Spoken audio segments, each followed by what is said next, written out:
বন্ধুরা, আমাদের এই পৃথিবীতে এমনও কিছু জঙ্গল রয়েছে যেখানে আজ পর্যন্ত কোনো মানুষের পায়ের ছাপ পড়েনি। তার মধ্যে অন্যতম আফ্রিকা মহাদেশের ছোট্ট একটি দেশ যার নাম কঙ্গো। কঙ্গো দেশের মধ্যবর্তী স্থলে অবস্থিত একটি জঙ্গল যার নাম কঙ্গো ফরেস্ট।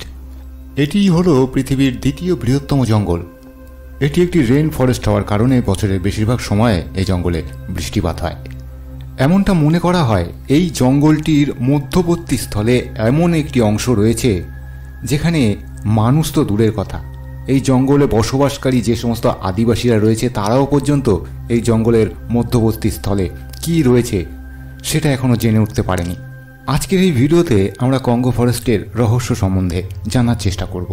তাই আমার চ্যানেলের সকল বন্ধুদের কাছে অনুরোধ, যারা আমার চ্যানেলটিকে এখনও সাবস্ক্রাইব করনি সাবস্ক্রাইব করে দাও, পাশের বেল আইকনটি টিপে দাও।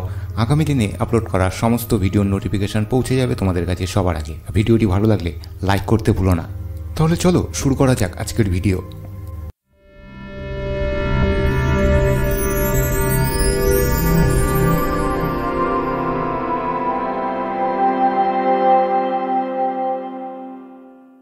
Congo rain forest.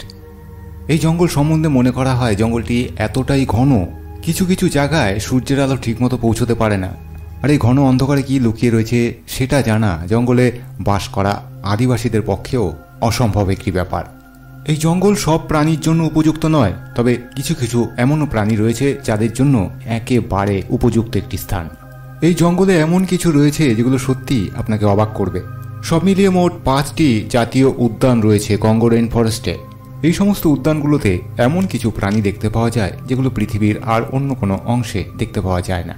এমনটা মনে করা হয় অ্যামাজন জঙ্গলের পর পৃথিবীতে আর যদি কোথাও কোনো ঘন জঙ্গল থেকে থাকে সেটি হলো এই আফ্রিকার Congo rain forest. 1.5 million square kilometre জায়গা জুড়ে অবস্থিত কঙ্গো রেইন ফরেস্ট পৃথিবীর সমস্ত রেইন ফরেস্টের সম্মিলিত আয়তনের 18%। কঙ্গো রেইন ফরেস্টের একেবারে মাঝামাঝি স্থান থেকে বয়ে চলেছে কঙ্গো রিভার বা কঙ্গো নদী।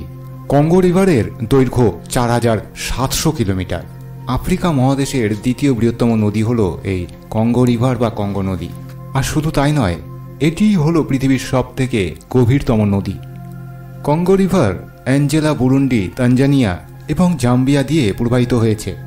এই বিশেষ নদীটিকে ঘিরে রয়েছে বিভিন্ন রকম অজানা রহস্য।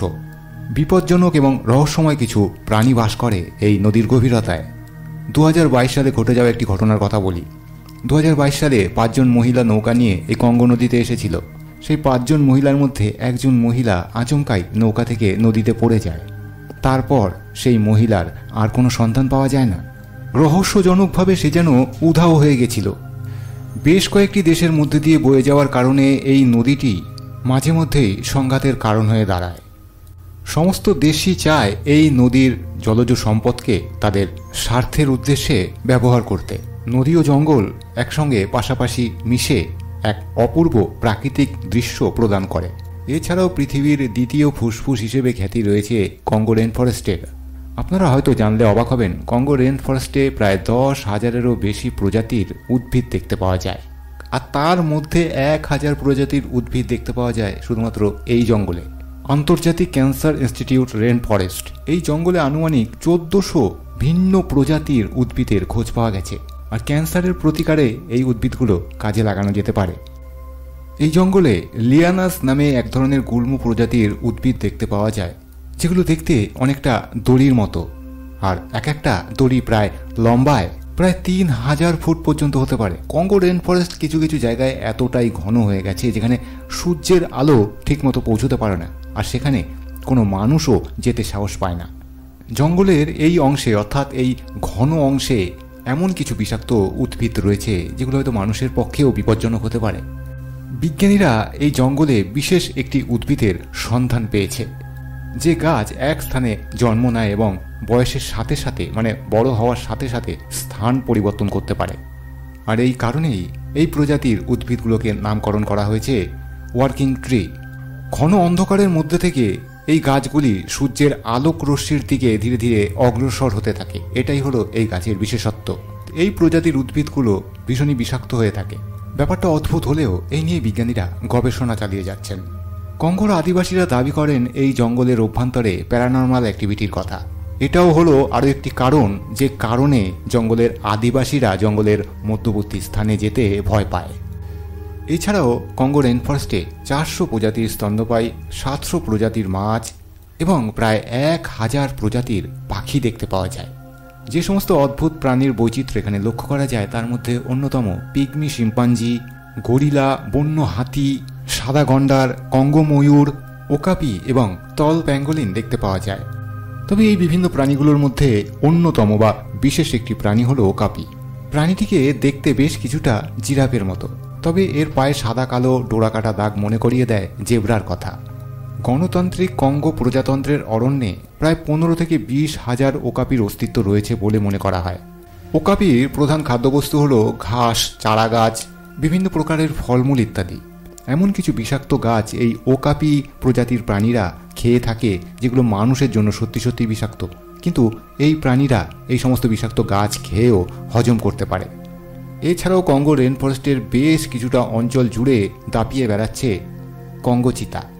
আফ্রিকান চিতাদের খাদ্য তালিকায় রয়েছে বিভিন্ন প্রজাতির পাখি, বন্য মহিষের ছানা, আরও বিভিন্ন প্রাণীরা। চিতা বাঘের থেকে অনেকাংশে ছোট, তবে ভীষণই হিংস্র আরও একটি প্রজাতির প্রাণী এই জঙ্গলে দেখতে পাওয়া যায়। এটি হলো আফ্রিকান গোল্ডেন ক্যাট।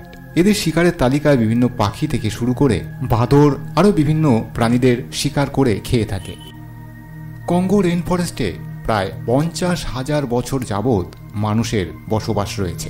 এমনটা মনে করা হয় সব মিলিয়ে মোট 150টি জাতি এই জঙ্গলে বসবাস করে। পৃথিবীর বাইরের জগতের সঙ্গে এদের কোনো সম্পর্ক নেই। উন্নয়ন জিনিসটা আসলে কি এরা এখনো পর্যন্ত সেটা জানে না। এই জঙ্গলে যা পায় সেটা খেয়েই এরা বেঁচে থাকে। আর এই আদিবাসী গোষ্ঠীগুলোর মধ্যে অন্যতম আদিবাসী গোষ্ঠী হলো পিগমি। পিগমি পুরুষদের গড় উচ্চতা 4 ফুট 10 ইঞ্চি এবং মহিলাদের উচ্চতা 4 ফুট 1 ইঞ্চি মতো হয়ে থাকে। কম উচ্চতার কারণে জঙ্গলে চলাফেরার ক্ষেত্রে ভীষণই সুবিধা হয় এদের। এরা দলবদ্ধভাবে বসবাস করতে পছন্দ করে। প্রায় 20 থেকে 70 জনের দলে এরা বসবাস করে। বিশেষ করে এই উপজাতিরা যাযাবর জীবনযাপন করে থাকে, অর্থাৎ এরা জঙ্গলের এক জায়গায় বেশি দিন থাকতে পারে না। জঙ্গলে অবস্থিত এমন কিছু গ্রামে এসে এরা বসবাস করতে শুরু করে যেখানে জ্বালানি কাঠ থেকে শুরু করে আরও বিভিন্ন ধরনের সামগ্রী খুব সহজেই পাওয়া যায়। তবে দিনের পর দিন অবৈধ শিকার এবং গাছ কাটার ফলে জঙ্গলের অস্তিত্ব সংকটের মুখে। মানব সৃষ্ট কারণে জঙ্গলের ইকোসিস্টেম আজ সংকটাপন্ন। মানুষ তার স্বার্থের জন্য এই পৃথিবীকে সংকটের মুখে ফেলে দিতে পারে। এই বিষয়ে আপনাদের মতামত কি কমেন্ট বক্সে কমেন্ট করে জানাতে কিন্তু ভুলবেন না।